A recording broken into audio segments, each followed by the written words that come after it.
Now we move to the next part, which is about the commons. This graph shows the world GDP over the last 2 millennia. And starting from 2000 years ago, you can see that there is an exponential increase after around 1500, and then it goes a little bit slowly upwards. And then the last the last 2 centuries, it has been growing exponentially. So this is in relation to the period of the Industrial Revolution. And in the Industrial Revolution, you had a lot of this exploitation of labor. So the GDP increase is actually somehow in relative to this exploitation of labor.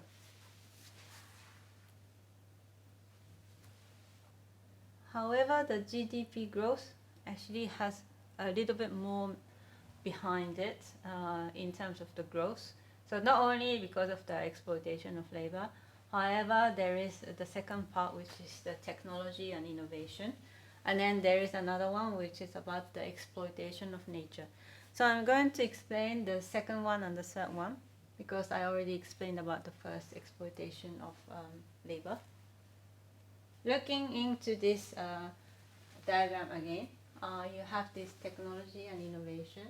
And however, what is the kind of advancement in technology and in innovation, what could it result in is actually a division of labor. So as I explained, during the time of the Industrial Revolution, a lot of the workers, they were only working in small parts. So they only know what they were doing of what they had to produce. However, they may not know the big picture. So this is because of the division of labor. And then the division of labor, essentially what does it do is the separation of concept and making. So so giving the example of the Industrial Revolution again. So these workers, they don't know what they are producing as a whole. And then they are a part of the machine. Therefore, they are only doing the tasks that they are being told to do so. So there is a process of thinking that is missing in the process of making. So what is the example when you have these two together? So the example of concept plus making is the craftsmanship. So like, for example,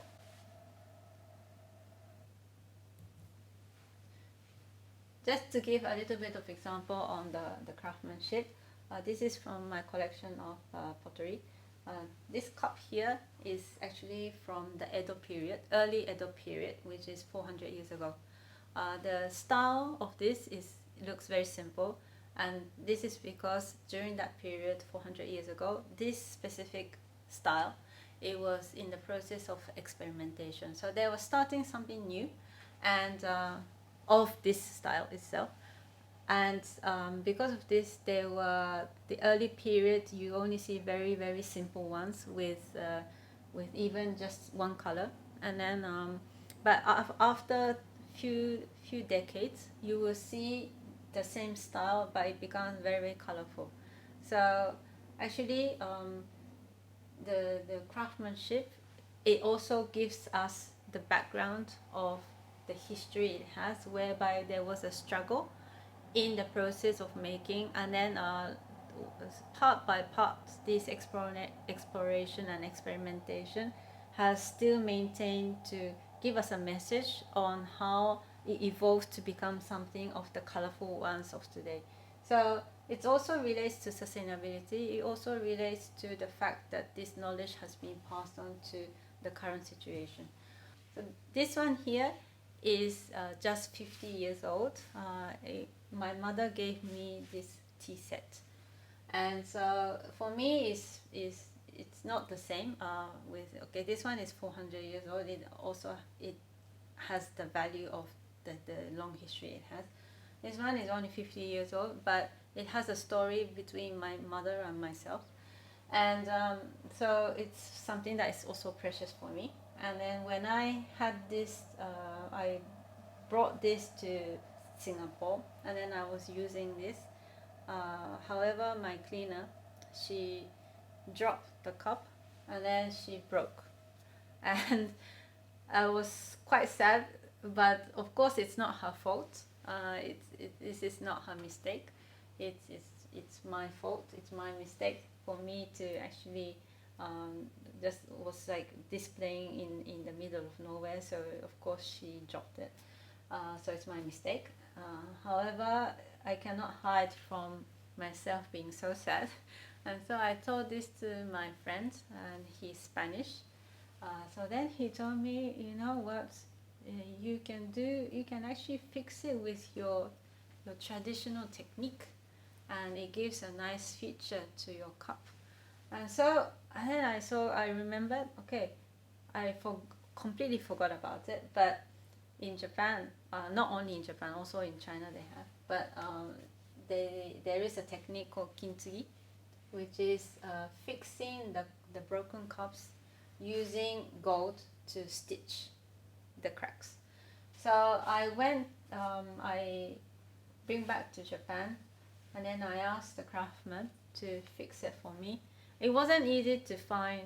Today it's not so easy to find someone who can do this professionally, because nowadays you have this self-fixing kit, and then you can do it by yourself. But I wanted to ask the professional person to do it for me, and then so we had a dialogue, and she told me that what would be the usage after fixing the cup. And then so I told her, because of what happened before, I said to her that this one specific one I'm going to just display, and then it's not for drinking.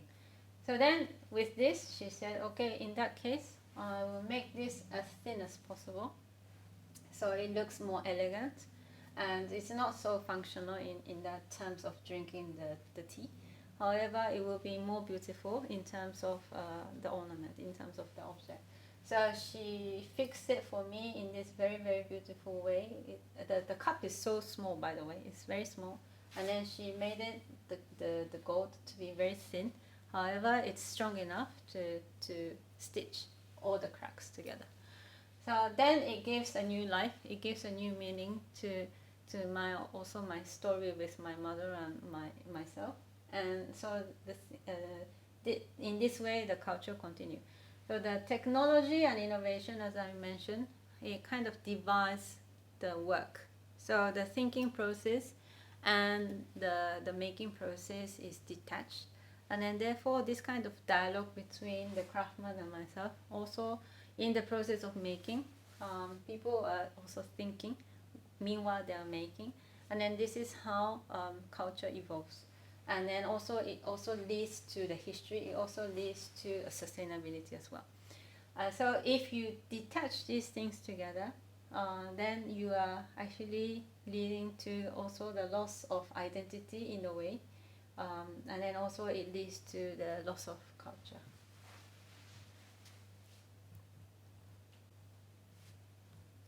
So this has been mentioned by David Graeber in his book on the bullshit job, which was published in 2018.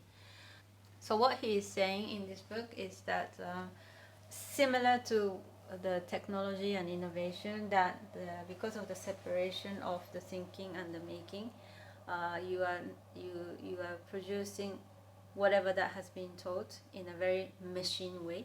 And similar to that, what this book is saying is that basically here in our today's society, we are actually full of this bullshit job that is not that is necessary, but it's questionable whether it's really necessary or not. So for example, in the book there are a lot of people actually emailing or giving letter to David Graeber, and then you can actually read the examples of how many people, they have their job. However, they question, is it really necessary to have this job or not? They know that they are doing this work because they are getting the money from they are getting the salary from for doing so. So many people are actually also questioning whether the work that they are doing is really necessary in terms of the process or not. So the good example here is there are jobs that is just emailing. So you have your boss, and then your boss tell you to observe the emails, and then the person is writing in this written in this book is just messaging every day. So you could have a day that you are actually not doing so many things because you may not need to reply any of the emails. So the person question, is it really necessary to have this job or not? The other one is that okay, this one is like questioning whether that kind of job is necessary or not because of the work, type of work that they are doing. On the other hand, he also mentioned about the jobs that are in between, which may not be so necessary, but it raises the kind of the price. So a good example of this is, for example, if you have a lipstick, your lipstick, in order to sell the lipsticks, you do a PR. So you have this ad agency, and then the ad agency, they will spend a lot of money for advertisement, and somehow the lipstick cost has that on top of it. So it may which doesn't really contribute in the quality of the product itself, but it is an additive part because of the fact that you are advertising, which has nothing to do with the quality of the product itself. However, typically these companies who are in between, they are quite high income people. So this is some of the things that he's questioning in this book, and then he called it the bullshit job. So with this kind of extra job that has been emerged, it contributes to the GDP growth.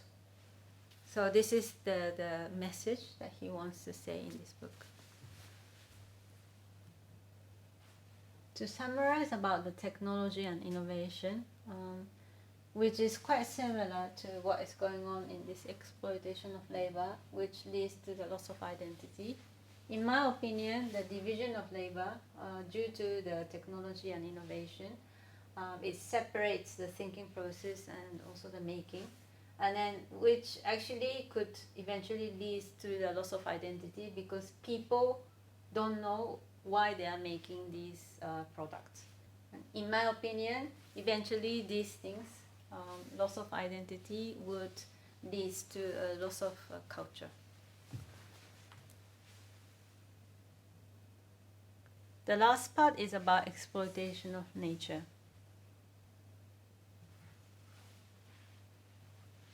The exploitation of nature was one of the biggest concerns for Marx.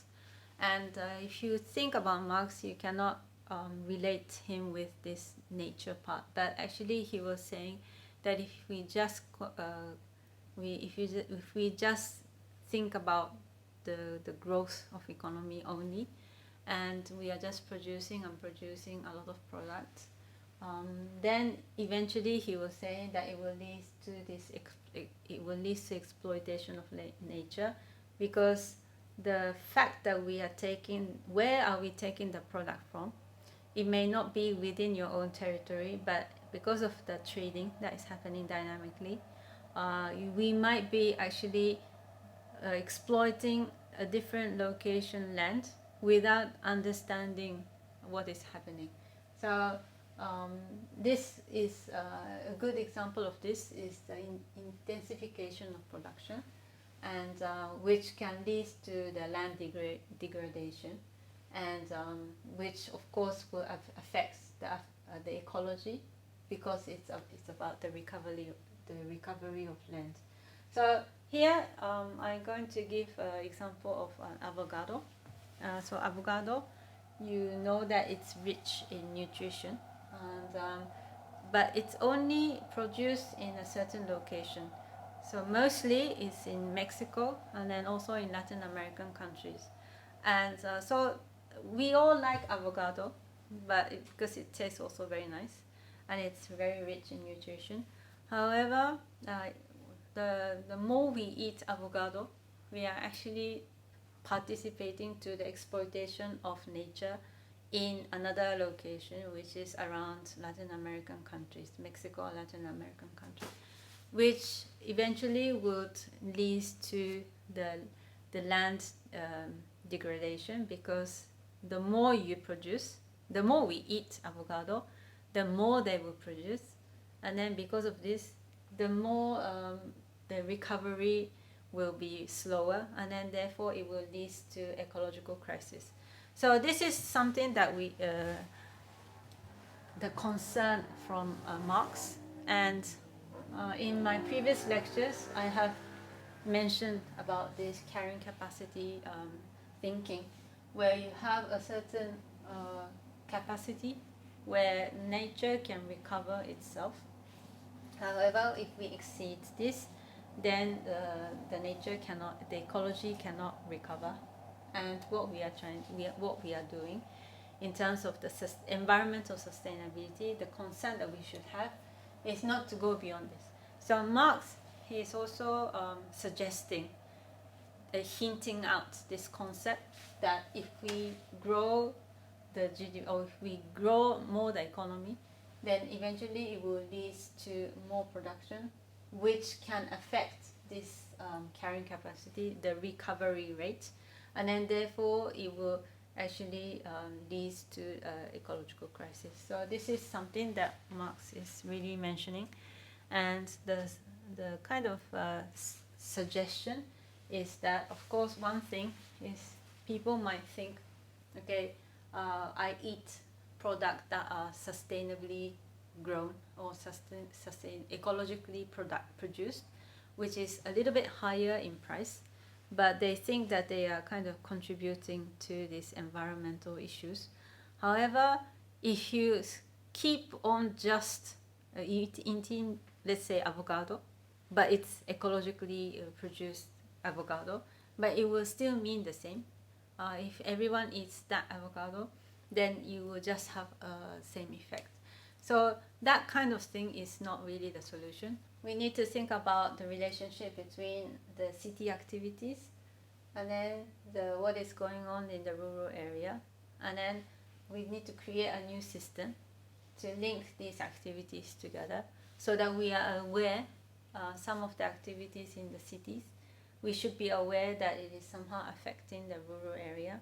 And so this kind of new dynamic system in terms of also space is something that I think in terms of architecture and urban design we should also be considering.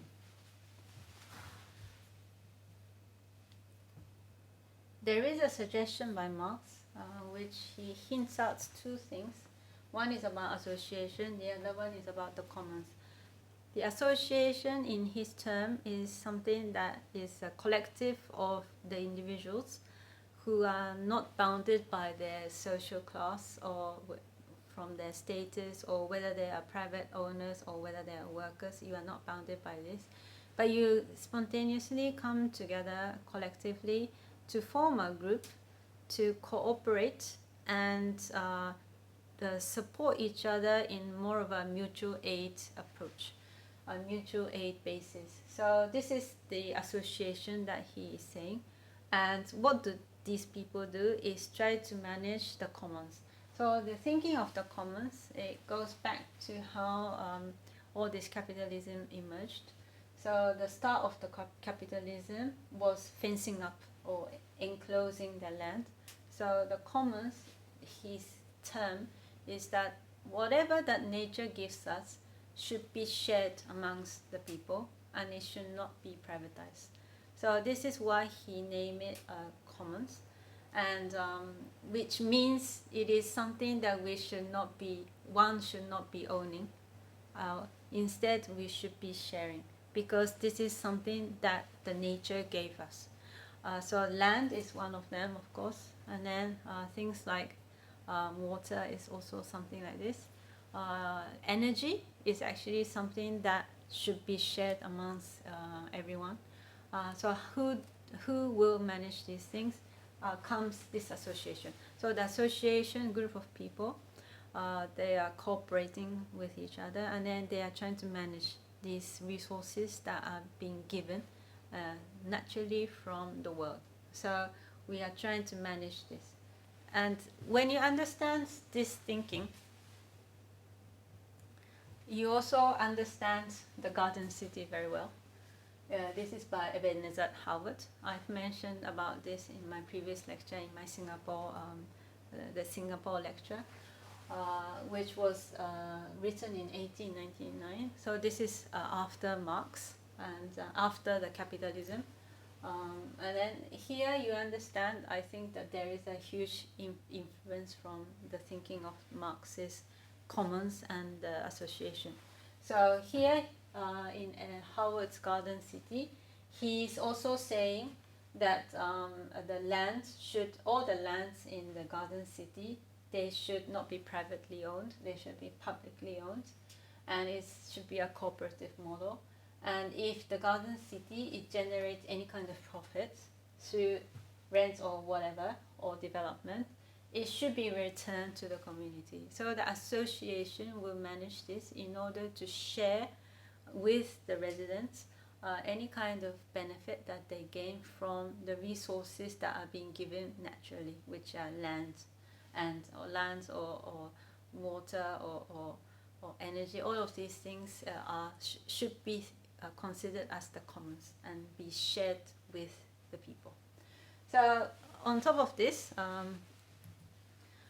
also in terms of the association, I gave a lecture on the TOD, the Japanese model, and in Japanese model, the key aspect of how to develop the small neighborhood in the rural area, the suburban area. The key people here are the association that are formed by the commercial district. So this is in our term, they're called the Shotengai. And then the Shotengai, the commercial district, usually they will have association. So this commercial district association, and they would organize and manage a lot of events, and then they would try to, they might own the property. However, they will be organizing a lot of events so that the community can participate with. So then you are creating this placemaking, and then the local community will have some bonding. So it's very much a bottom-up approach, and it's on a mutual aid basis, and it tries to create events, or it tries to think of something that can involve the community. And then because each location, they will have a different kind of history and context, and then therefore all of these, there are no typology in this, they are quite different in different locations. Therefore it's very much like a craftsmanship that I have mentioned.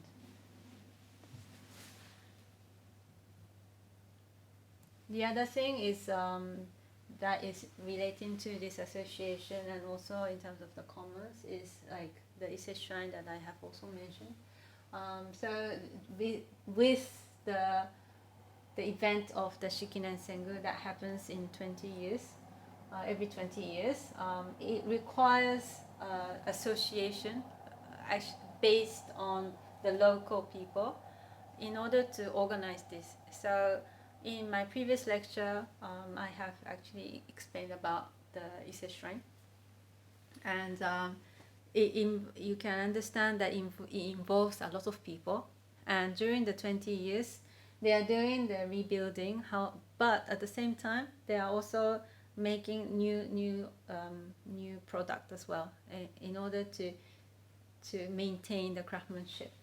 And this is, I forgot to mention in my previous lecture, but actually it's a mutual aid base. Therefore, they are doing on a voluntary basis.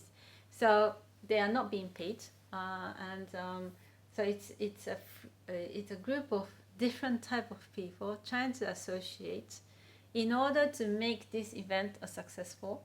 And it has a strong local community also in Ise, the area that they are holding, but then they will have a different association in different location, because it's quite a dynamic system where it's not only about Ise, but it also make other people to come from different locations. So it's actually a bonding of various associations together in order to make it a big, a national event. So this is something that I think also relates to the relationship between association, and also in terms of how do we understand what is the true meaning of the commons, how do we share our resources together, and then also it ultimately contributes to the sustainability in the end. Finally, the conclusion. What we understand from Marx's study is that for thousands of years, we have since the ancient period, capitalism has existed, and then it has been evolving because of the technology and innovation. And then what we understand of today is that currently we are in this new era whereby this new technology and innovation has made us to be quite different from the previous capitalist system. So what is going on now is that until this moment, you always had the dominant class and the working class. This was one of the characteristics of capitalism. However, with this new technology that we have, which is the IT, there is an emergence of new political system whereby the dominant class and the working class becomes together. So a good example of this could be like a freelance graphic designer. They are working, they have skills, so they can work with using their techniques, their skills that they have, and at the same time they are dominant class, so they are able to control the work that they are doing. Also, YouTube is another opportunity that arises nowadays, and this is also related to this emergence of new political system, which has never been able to do before. And so we are given this a huge opportunity, and it's a paradigm shift of the capitalism. And then this is something I think that we should be aware of, and it's a good opportunity that we can actually think very, very positively into this. Another thing that I would like to mention is from Keynes. John Keynes, he's an economist, a British economist of the 19th century, late 19th century to the early 20th century. He was mentioning that with the huge increase in the GDP, he was predicting that by 2030, people will be only need to work for 15 hours a week. So this is equivalent to perhaps 3 hours a day if you're working 5 days a week. And then he was actually mentioning that people will be struggling to find what to do in their spare time. And so this is also related to how do we spend our recreation, how do we spend our spare time, doing what kind of things. And so apart from just looking into economy in terms of the growth, in terms of the GDP growth, I think we should also be looking into something that is not just about the growth, but to obtain more quality. And this is something that I think we are able to do because there is a huge paradigm shift from before and after of today, which is the new emergence of this political system. So I think this is something that we should think of. And for me, personally, my concern is this loss of identity. As I mentioned, innovation and technology and innovation could, in a worst scenario, could lead to this loss of identity. And probably there will also be this exploitation of labor happening, even though we might be changing our way of working style. So this is also leading to the loss of identity. And then this loss of identity could lead to something that for me is my concern, because people will not be thinking anymore. And so even though we might shift to another paradigm in terms of capitalism, I think we should be looking into a condition whereby people will be still thinking. And this is, I think, as a human being, is something that is very relevant, because according to Pascal, he's saying that man is a thinking reed. So man is a reed, is the weakest of nature, but he is a thinking reed. And I think we cannot, as a human beings, we cannot detach the nature of thinking. Otherwise, we will be losing our identity, and then eventually we will probably losing a culture. This is something that I do not have an answer to of now. However, in the future, I would like to keep on thinking what we can do as an architect and as an urban designer. And hopefully those people who are watching this video, you will also be participating in this thinking process. This is the end of my lecture. Thank you for listening until the end. Bye bye.